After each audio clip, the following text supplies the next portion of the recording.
Tchad, après la mort d'Idriss Déby, un nouveau chef au bout de la nuit. Les rumeurs ont couru, les questions ont commencé à naître.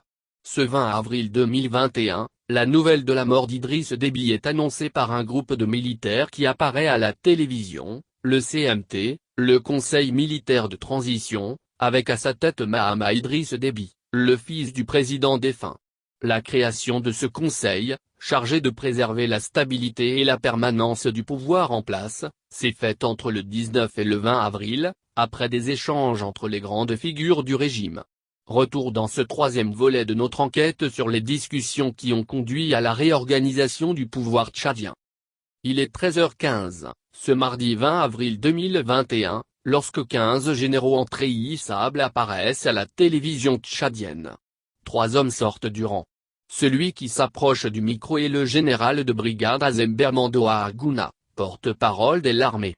Il lit le communiqué annonçant la mort d'Idriss Déby, des suites de blessures reçues au front. À sa droite, un homme de taille modeste très jeune et aux petites lunettes. Le général Mahama Idriss Déby prend la tête du Conseil militaire de transition, CMT. Il est le fils du défunt. À sa gauche, la grande et massive carrure du général de division Djimadoum Tirena, ministre délégué à la défense au moment des faits. Il devient le vice-président du CMT. Le maréchal du Tchad est mort depuis plus d'une journée.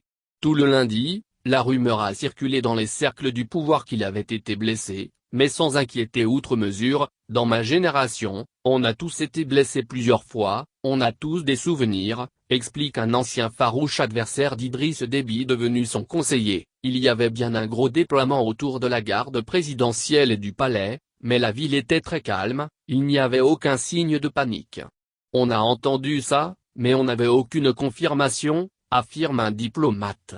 De retour de Sahar, le président de l'Assemblée nationale, Haroun Kabadi, constate lui aussi les chars déployés entre l'aéroport et la présidence, mais rentre chez lui sans s'en émouvoir outre mesure.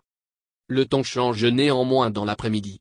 Chargé d'assurer l'intérim à la tête de l'État en cas de vacance du pouvoir, Haroun Kabadi est d'abord informé que le président est rentré sans plus de précision. Le soir, on lui demande de venir à la présidence. On me dit d'abord qu'il est blessé, puis dans la nuit, son fils Abdelkrim m'informe de son décès.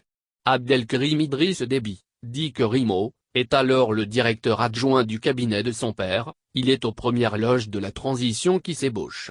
C'est toujours, un an plus tard, un acteur central puisqu'il est resté auprès de son frère. Il a ressurgi à la présidence quelques instants. Il préfère esquiver les questions sur le sujet pour ne pas brouiller le message sur l'action dans le présent et l'avenir. Mahama Idriss Déby a résumé les faits en novembre 2021 sur France 24, arrivé à N'Djamena, le chef d'état-major général des armées, le général Da, a informé le président de l'Assemblée. Il lui a demandé de venir prendre ses responsabilités constitutionnelles. Ce qu'il a, évidemment, refusé, en tenant compte de la situation de guerre de notre pays. Il a jugé qu'il n'était pas opportun pour un civil de présider aux destinées du pays. La vacance du pouvoir est en tout cas constatée par le président de la Cour suprême, Samir Adan Hanour, qui a vu le corps du défunt. Il n'a pas donné suite à nos sollicitations. Mahama Idriss Déby a résumé les faits en novembre 2021 sur France 24, arrivé à N'Djamena, le chef d'état-major général des armées, le général Da, a informé le président de l'Assemblée. Il lui a demandé de venir prendre ses responsabilités constitutionnelles. Ce qu'il a, évidemment, refusé, en tenant compte de la situation de guerre de notre pays. Il a jugé qu'il n'était pas opportun pour un civil de présider aux destinées du pays. La vacance du pouvoir est en tout cas constatée par le président de la Cour suprême, Samir Adan Hanour, qui a vu le corps du défunt. Il n'a pas donné suite à nos sollicitations.